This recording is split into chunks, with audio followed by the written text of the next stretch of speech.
The Galactic Educational Exchange Program had been running for 3 cycles, and Professor Veltar had seen many species come through the doors of the Universal Academy. The tall, crystalline Zephyrian had taught biology to students from 47 different worlds, but none had puzzled him quite like the humans. Today marked the beginning of a new semester, and Veltar watched as his mixed species class filed into the lecture hall. The Korthans shuffled in on their 6 legs, their fur rippling with nervous energy. The aquatic Meldoni glided in their mobile water tanks, tentacles tapping against the transparent walls. The insectoid Zarketh clicked their way to their seats, compound eyes scanning the room. And then there were the humans. 3 of them had enrolled in his advanced xenobiology course this semester. Sarah Chun sat in the front row, her dark hair pulled back in a neat ponytail, tablet ready. Behind her, Marcus Rodriguez leaned back in his chair with an easy smile, seemingly unbothered by the dozens of alien eyes focused on him. The third human, Elena Volkov, chose a seat near the window, her pale blue eyes fixed on the star field beyond. "Welcome, students, to Advanced Xenobiology," Veltar began, his crystalline voice resonating through the chamber's translation system. "This semester, we will explore the fascinating adaptations that have allowed different species to thrive in their native environments." A young Korthan named Flick raised one of his many arms. "Professor, will we be studying pain tolerance across species? My research indicates that humans have remarkably low pain thresholds compared to most galactic civilizations." Veltar's crystal structure flickered, the Zephyrian equivalent of a nod. "An excellent question, Flick. Pain tolerance is indeed a crucial survival mechanism. Most species developed enhanced pain resistance as they evolved. The Korthans, for instance, can endure extreme physical trauma that would incapacitate other beings." The professor activated his holographic display, showing comparative pain tolerance charts across various species. The data suggests that humans rank quite low on the galactic pain tolerance scale. Their nervous systems appear to be particularly sensitive to physical discomfort. Sarah Chun shifted in her seat, but said nothing. Marcus caught her eye and winked. Elena continued to stare out the window, though a small smile played at the corners of her mouth. Zix Ka, a tall Zarketh student, clicked his mandibles together thoughtfully. This would explain why humans require such extensive medical intervention for minor injuries. Their inability to cope with pain must be a significant evolutionary disadvantage. Now, Veltar cautioned, though his tone suggested he agreed with the assessment. "We must be careful not to judge other species by our own standards. Humans have clearly found ways to compensate for their sensitivity." A blue-skinned Meldoni named Coral spoke up from her tank, her words bubbling through the water. "But, Professor, how did such a fragile species manage to become a space-faring civilization? Surely their fear of pain would have prevented them from taking the risks necessary for technological advancement." The question hung in the air like a challenge. Veltar had wondered the same thing himself. Human medical records indicated they required pain management for procedures that other species considered routine. They administered anesthetics for minor surgical interventions that Korthans performed on themselves without any assistance. Their entire medical philosophy seemed built around the avoidance of discomfort. "Perhaps," suggested a young Zephyrian named Krystal, "they developed their technology precisely because they couldn't endure hardship like other species. Their weakness forced them to create tools to protect themselves." Marcus finally spoke up, his voice carrying easily across the lecture hall. "That's an interesting theory. You might be onto something there." His agreement surprised the other students.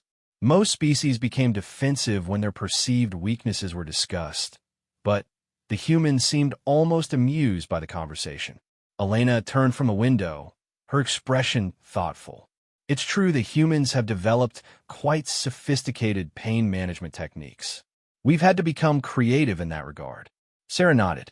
"Our medical technology is probably more advanced than most species need it to be, specifically because we're so sensitive to discomfort." Veltar found their calm acceptance fascinating. In his experience, Most species would have challenged the assertions or provided counterexamples. The humans simply acknowledged what appeared to be a fundamental limitation of their biology. This brings us to our first assignment, the professor announced. I want each of you to research and present on a unique adaptation of your species that provides evolutionary advantage. Humans, perhaps you could focus on how your civilization has compensated for your pain sensitivity. The class began gathering their materials as the session ended. Veltar noticed the three humans lingering near the front of the room, engaged in quiet conversation. Their behavior struck him as oddly confident for a species that had just had their biological limitations discussed so openly. Over the following days, word of the discussion spread throughout the academy. The human exchange students became something of a curiosity among the other species. Students would watch them carefully during physical activities, noting how they moved and reacted to minor bumps and scrapes. During a particularly intense gravity ball match between species, Marcus took a hard hit from a Corthan player that sent him sprawling across the court. The alien students immediately rushed to help, expecting him to be seriously injured. Instead, Marcus bounced back to his feet, shook his head to clear it, and rejoined the game with a grin. "Remarkable," whispered Flick to his Zarkath friend Zixka. "He absorbed that impact better than I expected. Perhaps their pain tolerance is slightly higher than the data suggests." But it was Elena who provided the most puzzling behavior. During a laboratory session involving corrosive chemical samples, she accidentally splashed a small amount of acid on her hand. While the safety protocols called for immediate medical attention, she simply rinsed the area with neutralizing solution and continued working. "Should we call medical?" asked Coral, her tentacles writhing with concern. "It's just a small burn," Elena replied calmly, examining the reddened skin. "Nothing serious." The alien students exchanged glances. A chemical burn from that particular acid should have been agonizing. Yet the human continued her work as if nothing had happened. Sarah proved equally puzzling during a field study to the Academy's wilderness preserve. When a thorny vine scraped across her arm, leaving a line of bleeding cuts, she barely glanced at the injuries. Instead, she helped bandage a Meldoni student who had gotten tangled in the same vegetation and was clearly distressed by the minor scratches.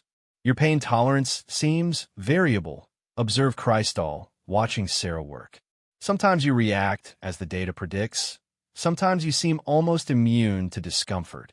Sarah looked up from her bandaging work and smiled. "Pain tolerance is more complicated than most species realize. It's not just about biology." These incidents sparked intense debate among the non-human students. Some theorized that humans have been hiding their true capabilities for unknown reasons. Others suggested that their pain responses were somehow contextual, triggered by certain types of damage, but not others. Professor Veltar found himself increasingly intrigued by his human students. Their behavior didn't match any of the established biological models he knew.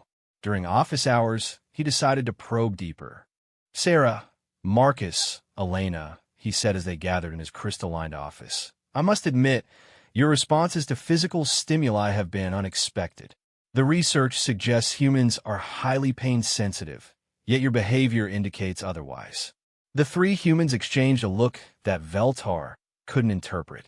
"Professor," Marcus said carefully, "what exactly do you know about human pain responses?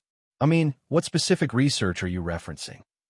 Veltar activated his display, showing the comprehensive studies that had been conducted when humans first joined the galactic community. Extensive medical examinations, neural response monitoring, comparative analysis with other species. The data is quite conclusive. Elena leaned forward, studying the information. "These tests were all conducted in medical facilities, weren't they? Sterile environments, controlled conditions?" "Of course," Veltar replied. "Proper scientific methodology requires controlled variables." Sarah nodded slowly. "That explains a lot, actually. You've been measuring our responses to medical procedures, not our general pain tolerance." The distinction seemed important to them, but Veltar didn't understand why. Pain was pain, regardless of the setting. The nervous system didn't differentiate between medical and non-medical sources of discomfort. Or did it? I'm afraid I don't follow, the professor admitted. Marcus stood and walked to the window, looking out at the Academy's central plaza. Professor, would you be interested in observing something that might challenge your assumptions about human pain tolerance? What did you have in mind? Elena and Sarah joined Marcus at the window. Below, other students moved between classes, their various forms creating a colorful tapestry of galactic diversity. There's something we haven't told you about human culture, Elena said quietly. Something that might surprise you. Veltar's crystal structure flickered with curiosity. I'm listening. Tomorrow is a free day, Marcus continued. If you're willing, we'd like to show you something that will give you a very different perspective on how humans relate to pain. The professor considered the proposal. His scientific curiosity was thoroughly aroused, and these humans had proven to be far more complex than their initial assessment suggested. Very well, he agreed. Where would you like to meet? Sarah smiled, and there was something almost mischievous in her expression. The commercial district. There's a particular shop that caters to human cultural practices. You'll find it educational. As the three humans left his office, Veltar found himself wondering what exactly he had agreed to. Their confidence suggested they weren't simply going to demonstrate superior pain tolerance through physical tests. There was something deeper here, something that the galactic scientific community had missed in their assessment of this unusual species. The next day couldn't come soon enough. Professor Veltar arrived at the designated meeting spot early, his crystalline form catching the artificial sunlight that streamed through the dome covering the Academy's commercial district. The area buzzed with activity as students from dozens of species browsed shops that catered to their various cultural needs. Corthans examined mineral supplements in one store, while Meldoni selected specialized breathing apparatus from another. The three human students approached him from across the plaza, walking with the same confident stride that had puzzled him throughout the semester. Other alien students had begun following them at a discreet distance, word having spread about Professor Veltar's mysterious appointment with the humans. Thank you for coming, Professor, Sarah said as they reached him. I think you're going to find this enlightening. Marcus gestured toward a shop that Veltar had never noticed before, tucked between a Zarketh meditation supply store and a Zephyrian Crystal Harmonic Center. The sign above the door read Earthbound Arts in several galactic languages, with smaller text underneath that specified human cultural practices. We've been waiting for the right moment to introduce the Academy to certain aspects of human culture, Elena explained as they walked toward the entrance. Your class seemed like the perfect opportunity. Veltar noticed that a small crowd of students had gathered nearby, including several from his xenobiology course. Flick's fur was rippling with nervous energy, while Zixka's compound eyes remained fixed on the humans. Even some professors had joined the growing audience, their curiosity evident despite attempts to appear casual. The shop's interior defied Veltar's expectations. Instead of the sterile, medical-like environment he had anticipated, the space felt warm and inviting. Artwork covered the walls depicting intricate designs that seemed to flow and dance across the surfaces. Strange mechanical devices hummed quietly in various alcoves, and the air carried a subtle scent of antiseptic mixed with something else he couldn't identify. A human woman approached them from behind the counter. She appeared older than the students, with short gray hair and arms covered in elaborate, colorful designs that seemed to move beneath her skin. Veltar stared at the patterns, wondering if this was some form of human technology he hadn't encountered before. Maya, Sarah said warmly, this is Professor Veltar, the one we told you about. Maya extended her hand in the human greeting gesture, which Veltar awkwardly attempted to reciprocate with one of his crystalline appendages. Welcome to my shop, Professor. I understand you've been studying human pain responses. Among other things, yes, Veltar replied cautiously. Your students suggested there were aspects of human culture that might clarify certain misconceptions. Maya laughed, a warm sound that seemed to fill the space. Oh, they definitely will. Tell me, Professor, what do you know about body art? Veltar's structure flickered uncertainly. I'm not familiar with that term. Body modification for aesthetic and cultural purposes, Elena explained. It's an ancient human practice that involves deliberately altering our appearance through various means. The professor felt a growing sense of confusion. Deliberately altering? But why would you choose to undergo unnecessary procedures? That, Marcus said with a grin, is exactly what we're here to show you. Maya moved to one of the humming devices and began making adjustments. The machine came alive with a steady buzzing sound that made several of the alien observers outside press closer to the windows. Would you like to observe a traditional tattoo procedure, Professor? Tattoo. The insertion of ink beneath the skin to create permanent artistic designs, Sarah explained. It's one of the oldest forms of human self-expression. Veltar's crystal structure dimmed with shock. You mean you intentionally pierce your skin? For non-medical reasons. Exactly, Elena said, settling into a chair next to Maya's station. And today I'm getting a new one. The gathering crowd outside had grown larger, with students pressed against the windows and even some faculty members craning their necks for a better view. Word was spreading rapidly through the Academy's communication networks, and Veltar could see more beings hurrying toward the shop. Maya began preparing her equipment, laying out various tools and containers of colorful inks. Elena has been planning this design for weeks. It's going to be a representation of the Aurora Nebula, incorporating traditional Celtic knotwear patterns. Celtic? Veltar asked weakly. An ancient human culture, Marcus explained. Their artistic traditions are still very influential in modern human society. Elena rolled up her sleeve, revealing an arm that already bore several intricate designs. Veltar stared at the permanent markings, his understanding of human biology suddenly thrown into question. How many of these procedures have you undergone? This will be my 7th, Elena replied casually. I got my first when I turned 18. It's a rite of passage in many human cultures. Maya activated the tattooing machine, and its buzzing filled the shop.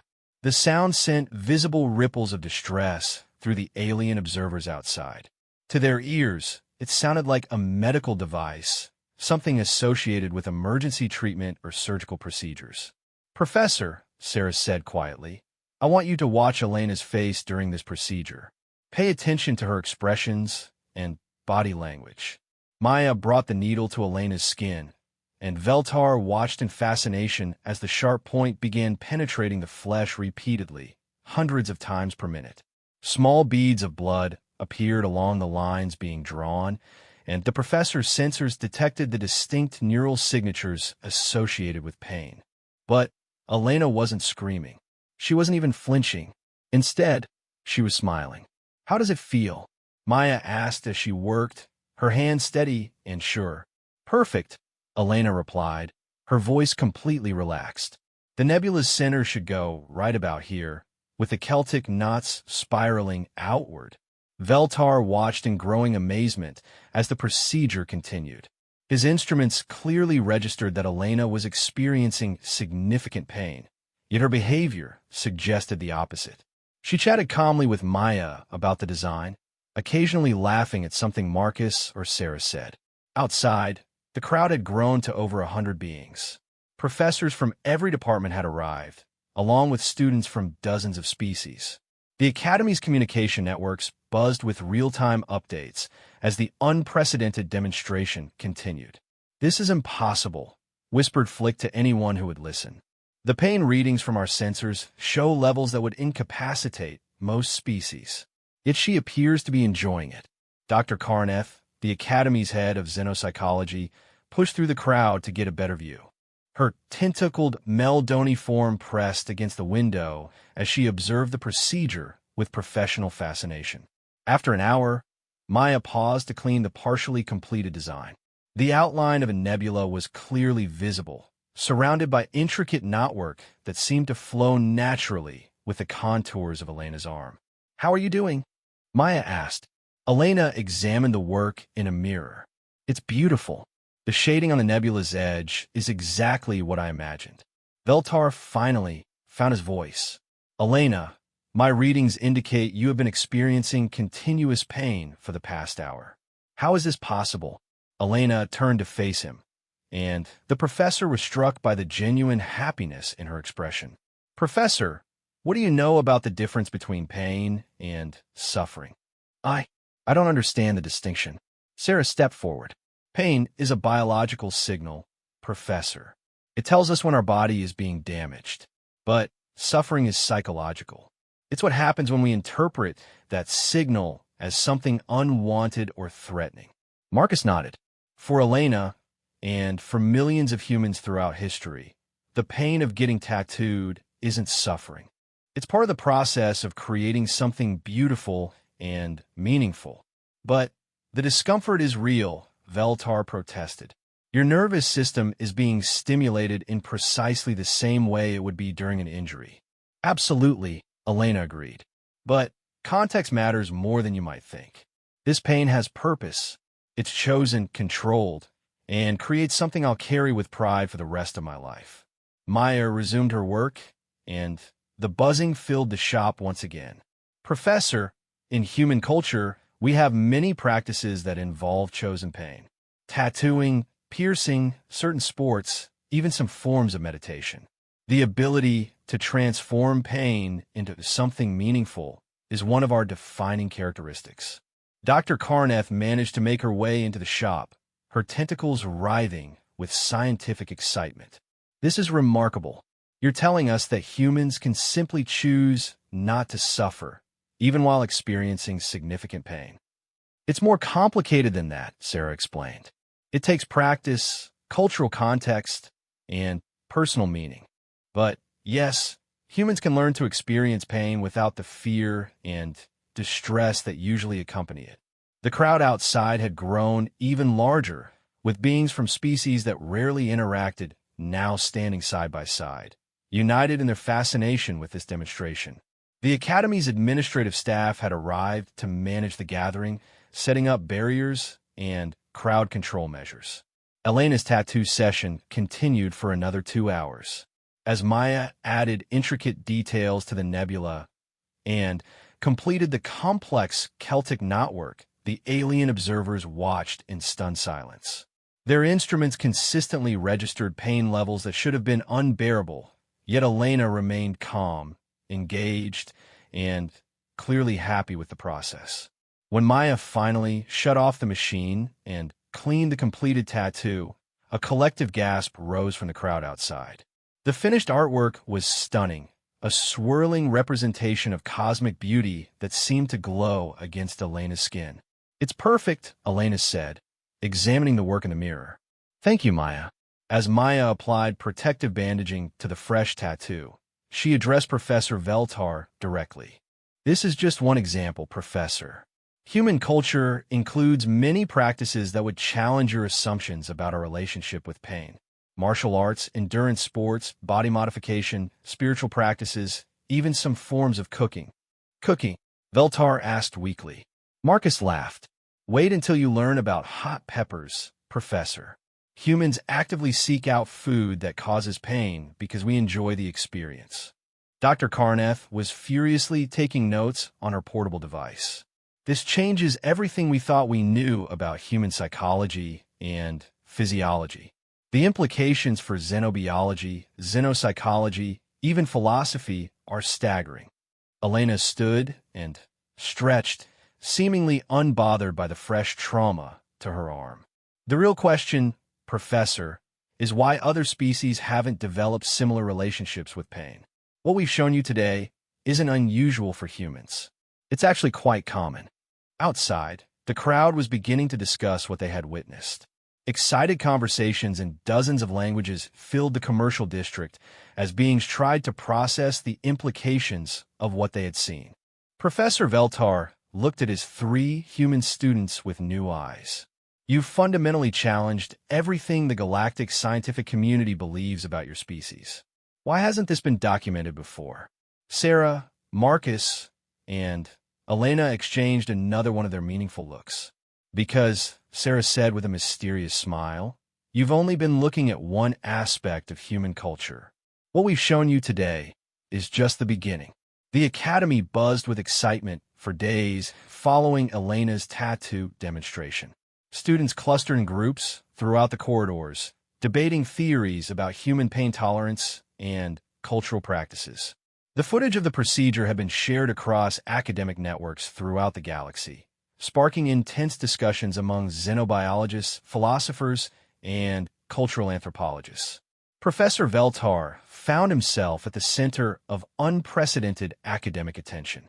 Colleagues who had never shown interest in his work now sought him out, eager to discuss the implications of what they had witnessed. The rigid categories that had defined galactic understanding of species capabilities were suddenly thrown into question.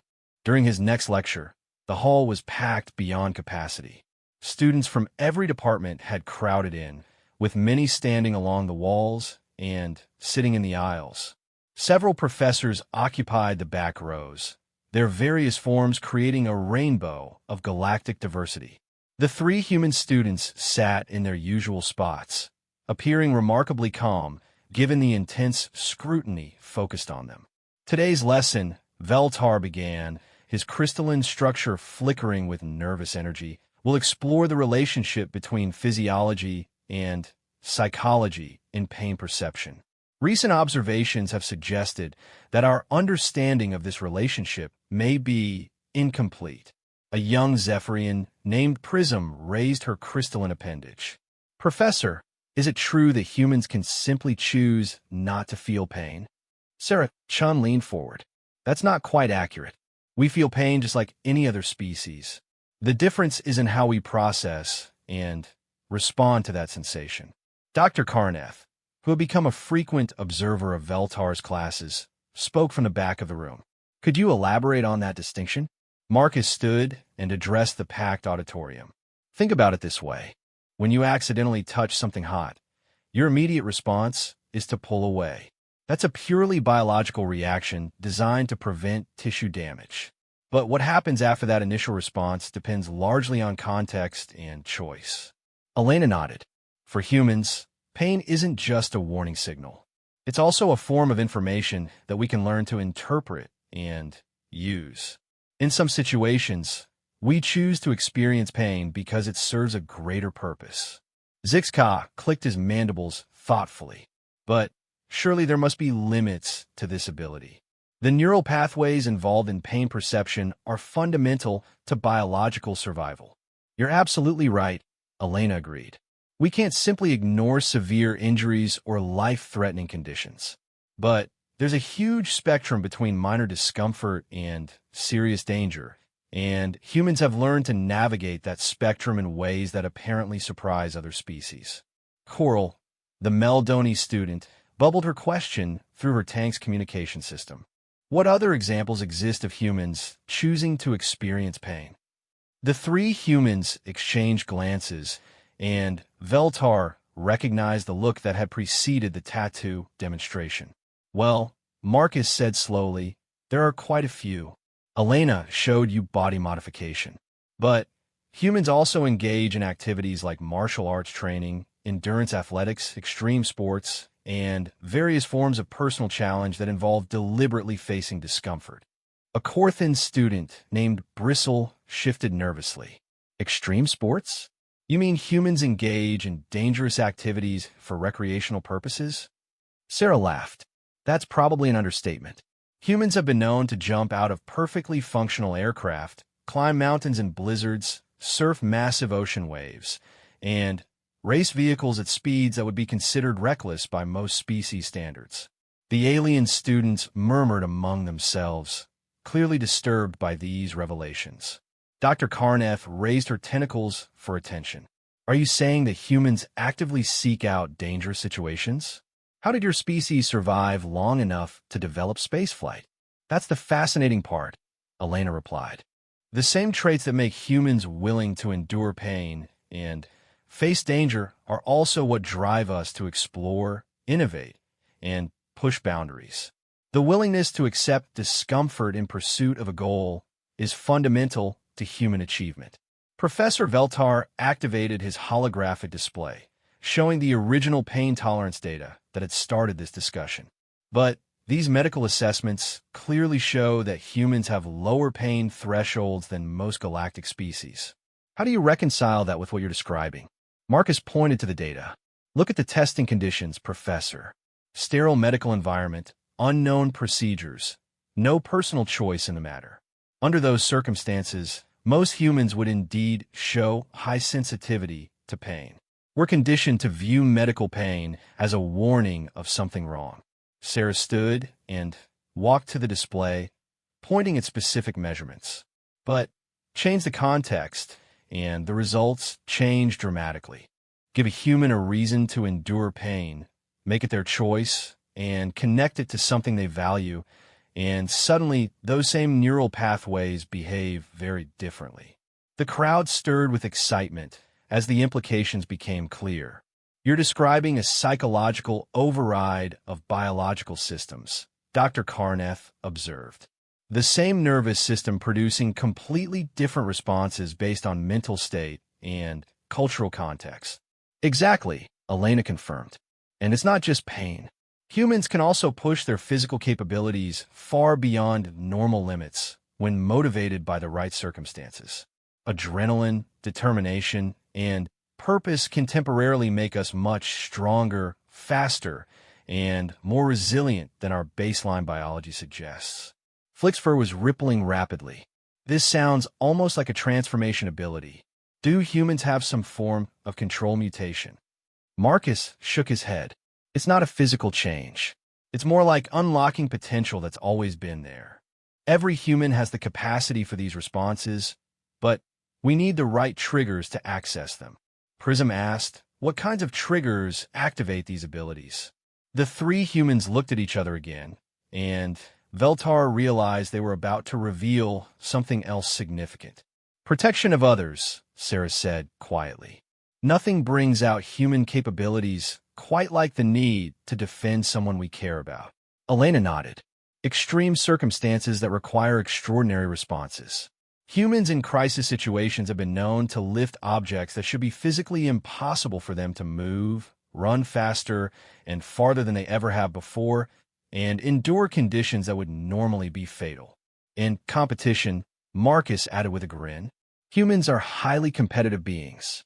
Put us in a situation where we're trying to outperform others, and we'll push ourselves to remarkable extremes. Dr. Karnath was taking rapid notes. These sound like temporary enhancements rather than permanent characteristics. That's the key insight, Elena replied. Human capabilities aren't fixed. They're highly variable depending on circumstances, motivation, and training. What you measured in those medical tests represents our baseline, not our potential. A new voice spoke from the crowd. Dean Morgeth, the Academy's highest-ranking official, had entered the lecture hall. The massive, four-armed Titan had to duck to fit through the doorway, and his presence immediately commanded attention from every being in the room. Students, the dean rumbled, his voice carrying the authority of centuries. What you're describing challenges fundamental assumptions about biological limitations. Are you claiming that motivation alone can override physical constraints? Sarah faced the dean with remarkable composure for someone addressing such an imposing figure. Not override, Dean Morgeth. More like access reserves that other species might not know exist. Marcus stepped forward. Every species has survival mechanisms that activate under extreme stress. Humans are unusual in that we can sometimes consciously trigger these mechanisms through willpower, training, or cultural practices. Elena added, we've also developed cultural traditions specifically designed to help individuals access these heightened states. Martial arts, meditation practices, military training, even certain forms of art and music can serve this purpose. Dean Morgeth's four eyes focused intently on the humans. And you learn to do this deliberately? Through practice. It's been part of human culture for millennia, Sarah explained.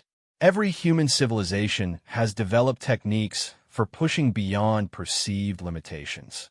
We call it different things, but the underlying principles are consistent across cultures. The dean walked closer, his massive form causing nearby students to step aside. Demonstrate.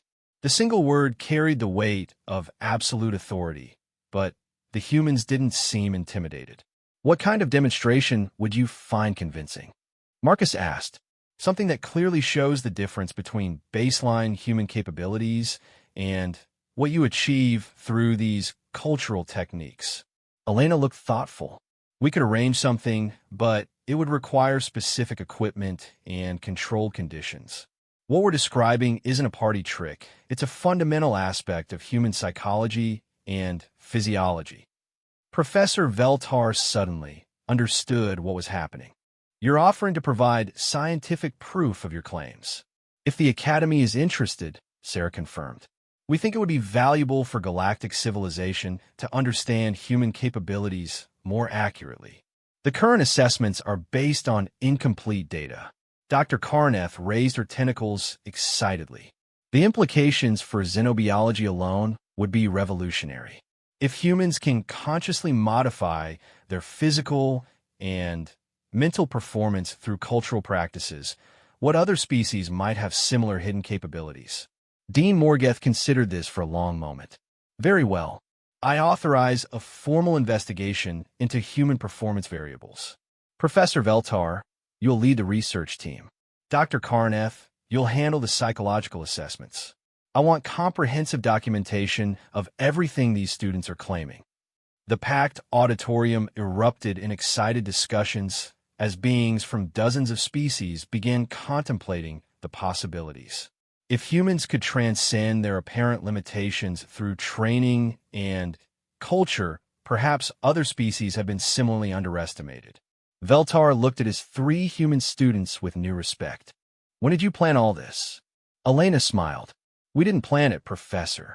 We just recognized an opportunity to correct some misconceptions about our species. The galaxy has been treating humans like we're fragile because you've only seen us in medical settings and formal assessments. Marcus nodded. But that's not where humans are at their best. We excel when we're challenged, when we're fighting for something we believe in, or when we're pushed beyond our comfort zones. Sarah added, the tattoo demonstration was just the beginning. Wait until you see what humans can do when we're really motivated. As the crowd began to disperse, Dean Morgeth approached the humans directly. I must ask, why reveal this now?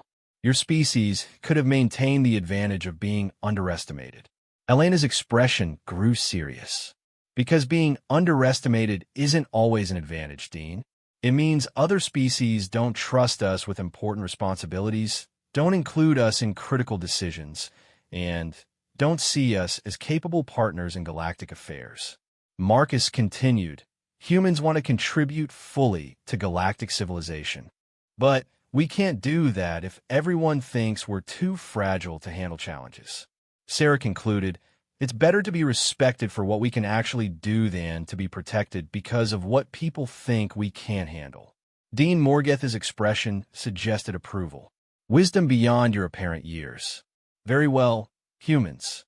Show us what you're truly capable of. The Academy will provide whatever resources you need for a proper demonstration. As the Dean left the lecture hall, Professor Veltar realized that everything was about to change. The formal investigation would either validate the humans' claims and revolutionize galactic understanding of species capabilities, or it would reveal the limitations of human adaptability. Either way, it would be the most important research of his career. The Academy's main gymnasium had been transformed into something resembling a research laboratory crossed with an athletic arena. Banks of monitoring equipment lined the walls, their sensors and cameras focused on a series of testing stations arranged across the vast floor. Representatives from 12 different species sat in observation galleries, while teams of scientists prepared to document what promised to be the most comprehensive study of human capabilities ever conducted. Professor Veltar stood at the central control panel, his crystalline structure flickering with nervous energy. 3 weeks of preparation had led to this moment, and the expectations were enormous. Academic institutions across the galaxy were monitoring the proceedings through live feeds, and the results would either validate or completely overturn established theories about human physiology and psychology. Dean Morgeth occupied a specially reinforced observation platform, his massive form visible to everyone in the facility. Dr. Karneth hovered nearby in her mobile tank, tentacles dancing with scientific excitement. Department heads from every major field of study had gathered to witness the demonstrations. The three human students entered the gymnasium with calm confidence that belied the intensity of galactic attention focused on them. Sarah Chun wore simple athletic clothing and carried a small bag of personal items. Marcus Rodriguez had changed into loose-fitting clothes that allowed free movement, while Elena Volkov appeared in what looked like traditional human ceremonial wear. But they weren't alone. 5 additional humans had arrived from Earth specifically for these demonstrations, each bringing expertise in different aspects of human capability enhancement. Master Chun Li, an elderly martial artist whose calm presence seemed to fill the space around him. Dr. Yuki Tanaka, a sports physiologist who had spent decades studying human performance limits. Sergeant Maria Santos, a military instructor whose bearings suggested extensive combat experience. Dr. James Running Bear, an anthropologist specializing in human cultural practices. And Maya, the tattoo artist whose shop had started this entire investigation. "Thank you all for coming," Sarah addressed the assembled observers, her voice carrying clearly through the gymnasium sound system. "Today we're going to demonstrate several aspects of human capability that don't show up in standard medical or psychological assessments." Dr. Karneth activated her recording equipment. "For the record, all participants have undergone comprehensive medical evaluations. Their baseline capabilities have been thoroughly documented using standard galactic protocols." Marcus stepped forward. "What you're about to see isn't superhuman ability or alien technology. These are skills and capacities that any human can develop through training, cultural practice, and mental conditioning." Elena gestured toward the testing stations. "We've organized this into 5 main categories: pain management, physical performance enhancement, stress response control, endurance capabilities, and what we call flow state achievement." Master Chun Li approached the first testing station, where a variety of traditional martial arts training equipment waited. Wooden boards, concrete blocks, and metal bars have been arranged alongside sophisticated force measurement devices. "Master Chun will demonstrate focused impact generation," Sarah explained. "This combines physical conditioning, mental focus, and breathing techniques that have been part of human culture for thousands of years." The elderly martial artist began with simple breathing exercises, his movements slow and controlled. The monitoring equipment showed his heart rate dropping to levels that the alien observers associated with deep sleep, yet he remained obviously alert and focused. "Remarkable," whispered Flick to his companion. "His autonomic nervous system is responding to conscious control." Master Chun positioned himself before a stack of wooden boards, each one thick enough to require significant force to break. The sensors measured the board's structural integrity, while cameras captured every angle of what would happen next. With a sharp exhale, Master Chun struck the boards with his bare hand. The crack echoed through the gymnasium as all 5 boards split cleanly in half. But it was the sensor data that truly amazed the observers. The force measurement shows an impact equivalent to 3,200 pounds per square inch, Dr. Karneth announced. "That's more than 3 times what our baseline test suggested this individual could generate." Dean Morgeth leaned forward. "Ow! Concentration of force, precise timing, and training that teaches the body to recruit maximum muscle fiber engagement," Dr. Tanaka explained. "Master Chun has spent 60 years perfecting these techniques. His hand bones have adapted to repeated stress. His technique maximizes energy transfer, and his mental conditioning allows him to overcome the psychological barriers that normally prevent such impacts." The demonstration continued with increasingly impressive displays. Master Chun broke concrete blocks, bent metal bars, and performed feats of strength that seemed impossible for someone of his age and apparent build. But it was what happened next that truly shocked the galactic observers. Sergeant Santos approached the second testing station, where equipment had been set up to measure pain tolerance and stress responses. Without hesitation, she placed her hand on a surface that began gradually increasing in temperature. The temperature probe shows 65 degrees Celsius, Dr. Karneff reported. That should be causing severe pain. Sergeant Santos remained perfectly calm, her vital signs showing none of the stress responses the monitors expected. Military training includes controlled exposure to various discomforts, she explained conversationally. We learn to separate the sensation from the emotional response. The temperature continued climbing. 70 degrees. 80 degrees. The alien observers watched in disbelief as the readings reached levels that would cause instant burns to most species, yet the humans showed no distress. 90 degrees Celsius, Dr. Karneff announced, her voice tight with concern. That's enough, Sergeant Santos said calmly, removing her hand from the surface. The skin was red but showed no signs of serious injury. The key is understanding the difference between pain and damage. Training teaches us to accurately assess actual danger versus temporary discomfort. Dr. Running Bear stepped forward for the third demonstration. What Sergeant Santos just showed you represents one aspect of human stress management. But we also have cultural practices that allow us to enter altered states of consciousness that dramatically change our physical and mental capabilities. He began what appeared to be a ceremonial dance, accompanied by rhythmic drumming that had been recorded specifically for this demonstration. The movements seemed simple at first, but the monitoring equipment began registering extraordinary changes in his brain activity. The neural patterns are unlike anything we've documented, Dr. Karneff reported. Multiple brain regions are synchronizing in ways that shouldn't be possible during conscious activity. Dr. Running Bear's movements became more intense, but his breathing remained controlled and his expression serene. The dance continued for nearly 20 minutes, during which his heart rate remained steady despite the physical exertion, and his brain showed activity patterns associated with deep meditation even while performing complex choreography. Many indigenous human cultures developed practices that allow conscious access to normally unconscious mental and physical resources, he explained afterward, barely breathing hard despite the intense physical activity.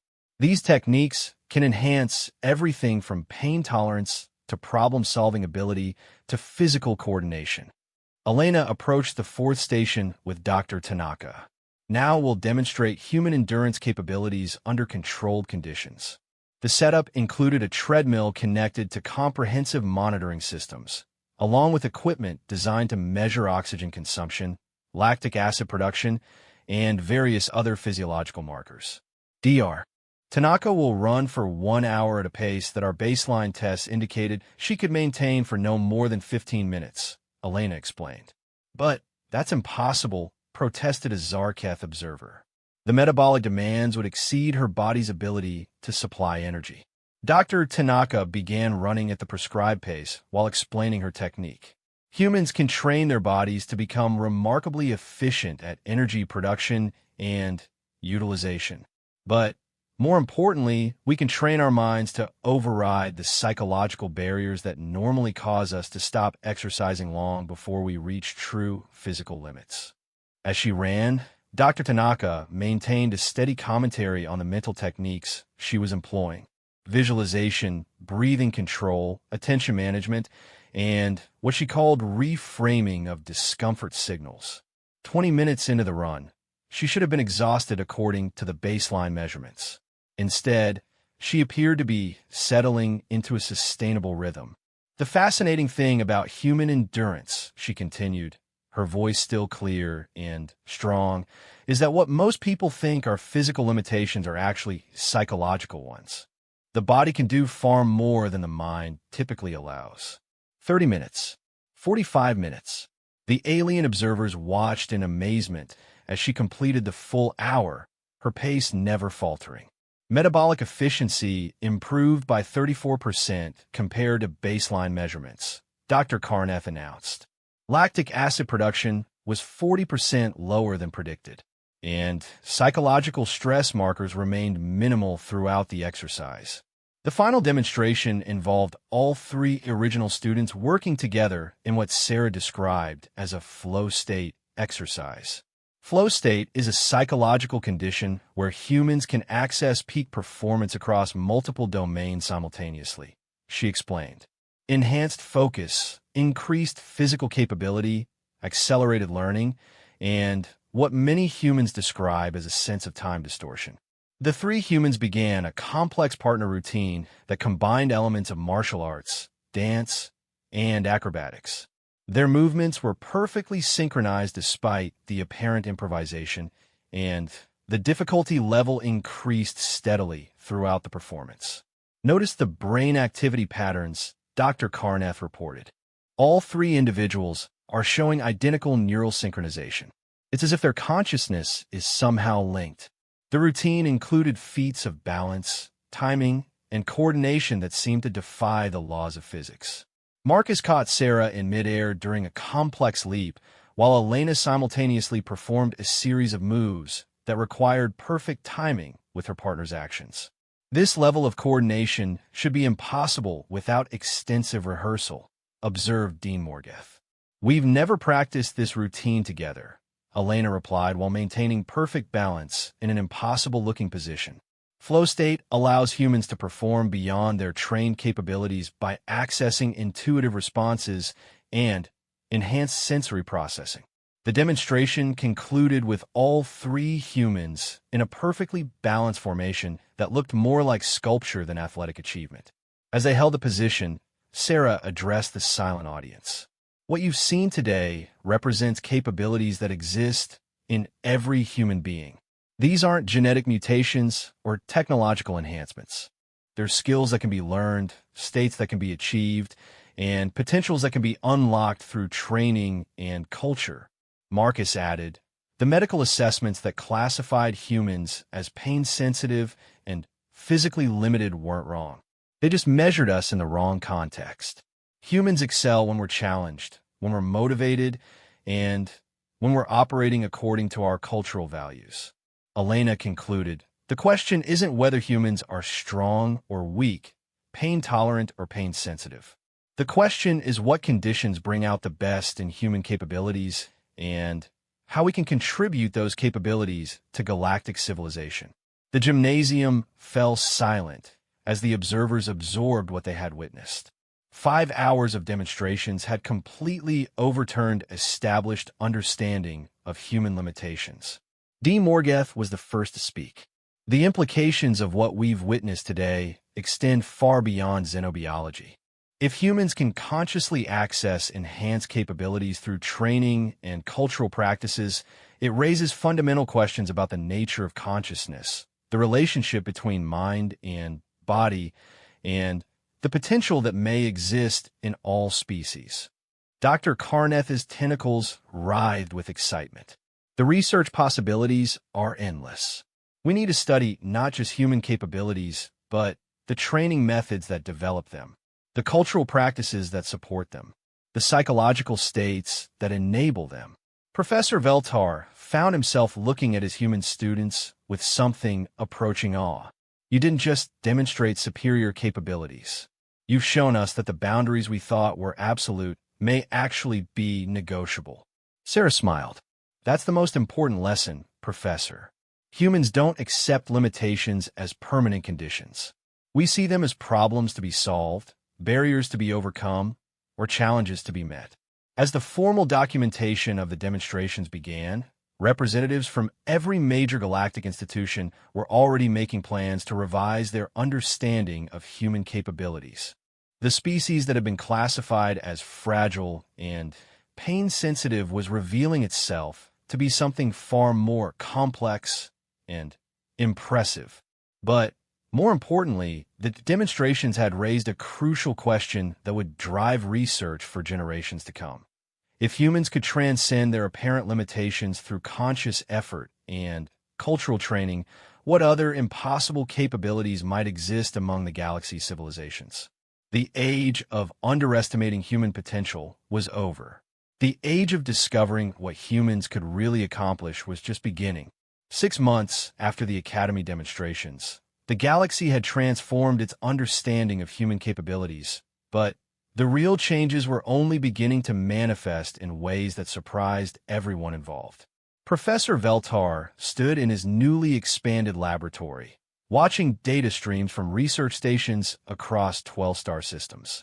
What had started as a simple study of human pain tolerance had evolved into the largest collaborative xenobiology project in galactic history. Universities, military academies, medical centers, and cultural institutes were all participating in what scholars had dubbed the capability revolution. Sarah Chun entered the lab carrying a stack of reports, her easy smile unchanged despite having become one of the most famous students in the galaxy. "Professor, the results from the Zarketh homeworld just came in. You're going to want to see this." Veltar's crystalline structure flickered with interest as he accessed the data. "Remarkable. They've documented Zarketh individuals achieving strength increases of up to 200% through focused meditation practices adapted from human martial arts techniques." "It gets better," Sarah said, activating a holographic display. The Meldoni Research Station has successfully trained volunteers to consciously regulate their pain responses using modified versions of human military conditioning protocols. And the Corthan expedition has documented endurance feats that exceed their previous species records by substantial margins.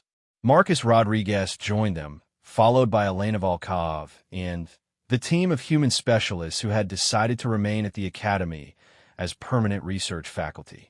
Maya had established a thriving cultural exchange center where students from dozens of species learned about human practices like tattooing, meditation, and various forms of physical conditioning. "The implications keep expanding," Marcus observed, studying the latest reports. "Every species that's seriously investigated human training methods has discovered hidden capabilities in their own biology." Dean Morgeth's massive form appeared in the lab's doorway, somehow managing to look pleased despite his intimidating appearance. "Dr. Chun, Dr. Rodriguez, Dr. Volkov," he said, using the honorary titles the Academy had bestowed on the 3 students in recognition of their contributions. "The Galactic Council has reached a decision regarding your proposal." Elena looked up from the cultural integration reports she'd been reviewing. "And they've approved the establishment of the Interspecies Capability Development Institute. The headquarters will be here at the Academy, with branch facilities on 17 worlds. Funding has been allocated for comprehensive research into consciousness-based performance enhancement across all known species." The humans exchanged glances, and Veltar recognized the familiar look that had preceded so many revelations over the past months. "There's something else, isn't there?" he asked. Sarah nodded. "The research we've been conducting here is remarkable, and we're thrilled with how other species are discovering new aspects of their own potential. But we've been holding back on demonstrating some of the more advanced human capabilities." Dr. Karneff, who had become the Academy's leading expert on consciousness studies, emerged from behind a bank of monitoring equipment. "More advanced capabilities?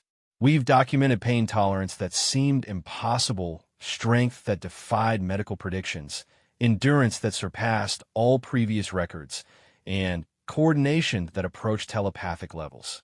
Marcus smiled. "Those were individual capabilities, Dr. Karneff.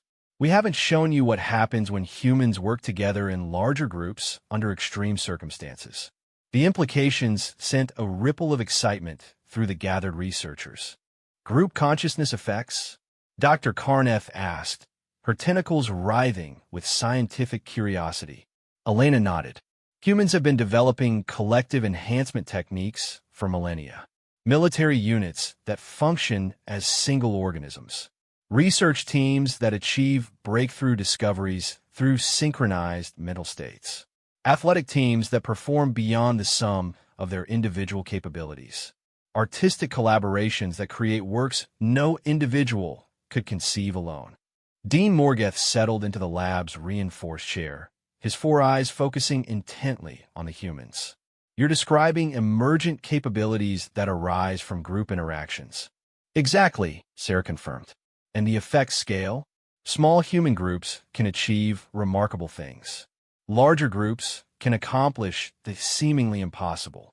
And when human communities unite around a common purpose, she activated a holographic display showing historical human achievements. The construction of massive engineering projects, the rapid development of technological solutions to planetary challenges, the coordination of global responses to existential threats. The pyramid complexes that required moving stones weighing hundreds of tons with primitive technology, Marcus narrated. The worldwide mobilization that stopped planetary wars within a single generation. The development of spaceflight capabilities in less than a century once the goal was established. Elena continued. The terraforming of Mars achieved in half the predicted timeframe. The successful evacuation and relocation of entire populations when Earth's climate shifted. The creation of interstellar transportation systems through purely collaborative effort. Dr. Running Bear stepped forward from where he'd been observing quietly. These achievements weren't accomplished through superior individual capabilities alone. They required humans to function as collective intelligences, sharing knowledge, resources, and determination on scales that other species consider impossible. Professor Veltar processed this information with growing amazement. You're saying the human civilization itself is a performance enhancement technique? In a sense, yes, Sarah replied. Humans excel as individuals when properly motivated and trained. But we become something qualitatively different when we work together towards shared goals. The collective capabilities that emerge from human cooperation exceed anything predictable from studying individuals. A new voice joined the conversation as Dr. Yuki Tanaka entered the lab with Master Chun-Li and Sergeant Santos. The Academy Board has requested a demonstration of these collective capabilities. D. Morgeth nodded. The Capability Institute will need to understand the full range of human potential if we're going to develop training programs for other species. What would such a demonstration involve? The humans looked at each other with expressions that combined excitement with something approaching concern. That's complicated, Elena said carefully. Group enhancement effects require real challenges to manifest fully. The artificial conditions that worked for individual demonstrations won't be sufficient for collective capabilities. Marcus explained, humans don't just play-act cooperation. We need actual problems to solve, real obstacles to overcome, genuine stakes to motivate peak collective performance. Master Chun-Li spoke for the first time, his voice carrying the authority of decades spent studying human potential. What they're trying to tell you is that demonstrating true human collective capability would require presenting them with a challenge that actually matters. Something with real consequences, real difficulty, and real importance. The lab fell silent as everyone absorbed the implications. Dr. Karnath was the first to speak. Are you suggesting that humans perform best when facing actual danger or genuine crisis? Sergeant Santos nodded. Simulated challenges produce simulated responses. If you want to see what humans can really accomplish together, you need to give us something that genuinely needs to be accomplished. Dean Morgeth considered this for several moments. As it happens, such a challenge exists. He activated the lab's main display, showing a star system at the edge of known space. 3 weeks ago, a research expedition studying the Kepler anomaly encountered unexpected difficulties. The automated systems failed, communication was lost, and rescue attempts have been unsuccessful due to the extreme conditions surrounding the anomaly. The display zoomed in to show a massive space station drifting near what appeared to be a star that was behaving in ways that defied known physics. The station contains researchers from 17 different species, including some of the galaxy's most brilliant scientists. They have approximately 6 weeks of life support remaining, but the conditions around the anomaly make conventional rescue impossible. The gravitational effects, radiation levels, and temporal distortions have defeated every rescue plan our best military and engineering minds have developed. Elena studied the data with growing intensity. How many people? 437 beings, Dean Morgeth replied. Sarah was already accessing additional information about the situation. What resources would be available for a rescue mission? Whatever you need, the dean said simply. The Galactic Council has authorized unlimited resources for any plan that has a realistic chance of success. Marcus turned to his companions. 400 lives, impossible conditions, unlimited resources, and the entire galaxy watching to see if it can be done. The other humans nodded slowly, and Veltar realized he was witnessing the beginning of something unprecedented. Professor, Sarah said, turning to address him directly, how would you like to observe human collective capabilities under actual operational conditions? Dr. Karneth's excitement was palpable. You're proposing to mount a rescue mission that will serve as a demonstration of human group enhancement effects? Elena was already pulling up technical specifications for various spacecraft and rescue equipment. It's perfect, actually. A genuine crisis that requires innovation, coordination, and capabilities beyond normal parameters. If we succeed, we save lives and prove the point. If we fail while attempting something no other species thinks is possible. Marcus finished. Which is exactly the kind of challenge that brings out peak human performance. Dean Morgeth leaned forward.